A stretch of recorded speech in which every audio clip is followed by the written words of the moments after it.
Definisi enzim. Aplikasi enzim merujuk pada penggunaan enzim dalam berbagai bidang industri penelitian. Yang industri yang pertama itu ada industri pangan, yaitu enzim adalah industri yang biasanya digunakan dalam proses makanan. Misalnya itu kayak buat pembuatan keju, terus pengolahan roti, sama pengolahan susu. Terus dalam contoh enzim yang bekerja dalam industri itu ada dua. Yang pertama ada enzim laktase.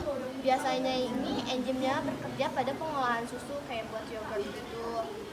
Terus yang kedua ini ada enzim amilase, membantu mengubah pati jadi gula yang kemudian difermentasi oleh ragi. Biasanya ini enzimnya bekerja pada pembuatan roti. Buat yang selanjutnya kita masuk ke industri kesehatan nih, gitu kan. Nah, dalam industri kesehatan enzim itu digunakan dalam pembuatan obat-obatan dan diagnosis penyakit. Jadi contoh enzimnya ini ada salah satu contoh enzim yaitu enzim penilinase. Nah, itu dapat digunakan untuk menguraikan penisilin bagi individu yang alergi. Enzim ini biasanya bekerja dalam produksi obat-obatan termasuk antibiotik. Nah, yang ketiga ada industri deterjen. Enzim digunakan dalam deterjen untuk membantu menghilangkan noda. Cara enzim yang bekerja dalam industri deterjen, enzim lignase, digunakan dalam industri PUIP, pengolahan kayu dan produk berbasis selulosa, dan kertas untuk memecah lignin, zat penyusun tumbuhan, yang membantu membuatkan kertas tanpa menggunakan bahan kimia berbahaya. Industri energi. Enzim digunakan dalam produksi fuel dari biomasa. Apa sih biomasa itu? Biomasa itu sebuah istilah yang digunakan untuk menyebut sebuah senyawa organik yang berasal dari tanaman pertanian, alga dan sampah organik. Terus contoh enzim yang bekerja dalam industri energi itu enzim selulase. Nah, digunakan untuk memecah selulase jadi gula sederhana yang dapat difermentasi menjadi etanol.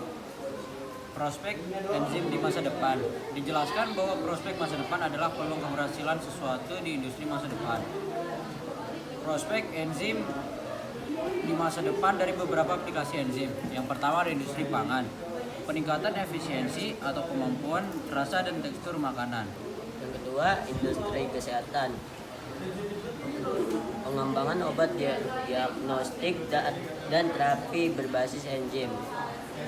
Yang ketiga, industri lingkungan, bioremedias, penggunaan organisme hidup seperti bakteri untuk mengurangi pencernaan lingkungan, contohnya untuk mengurangi minyak mentah yang tumpah di laut atau di tanah. 1. Produksi biofuel bahan bakar hayat. 2. Daur ulang sampah. Oke, untuk selanjutnya ada industri teknologi yang dimana terdiri dari biokomputasi, biosensor, dan juga nanoteknologi. Biokomputasi adalah sistem molekul turunan biologi 5 yang melakukan proses komputasi atau suatu instansi program komputer. Yang kedua, biosensor, perangkat analitik yang digunakan untuk mendeteksi dan mengukur suatu zat dengan cara menggabungkan komponen biologis seperti enzim, antibodi, dan juga DNA. Oke, untuk yang terakhir ada nanoteknologi. Teknologi yang berfokus pada manipulasi materi pada skala nanometer, yaitu 1/1 miliar meter atau sekitar 1-100 nanometer. Nanoteknologi dan enzim memiliki hubungan yang jelas karena dalam berbagai aplikasi biologi, bioteknologi, penggabungan keduanya menawarkan berbagai keuntungan dan juga inovasi. Oke, tadi itu kan kita udah selesai ya bahas prospek enzim dalam masa depan. Kira-kira ada yang mau nanya nggak nih?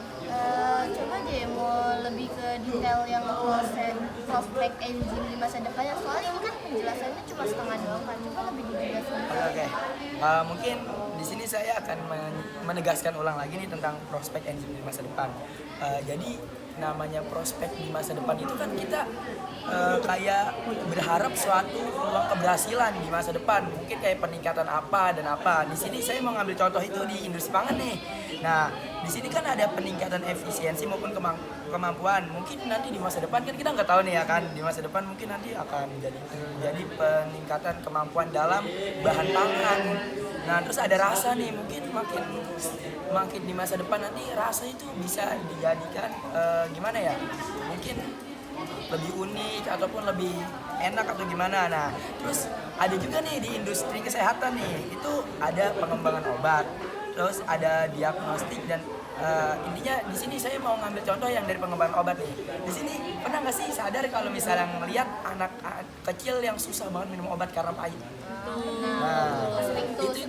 Nah, itu mungkin di masa depan nanti kita punya angan-angan mungkin ya, kayak gimana caranya biar anak kecil itu nggak takut dengan obat, mungkin dibikin kayak rasa permen atau gimana, kan kita nggak tahu. Itu mungkin harapannya untuk prospek enzim di masa depan di industri kesehatan, mungkin itu sih. Dari situ ya. Iya. Ini udah detail. Oke deh, makasih nih Pak. Sama-sama, kita sama belajar ke sini.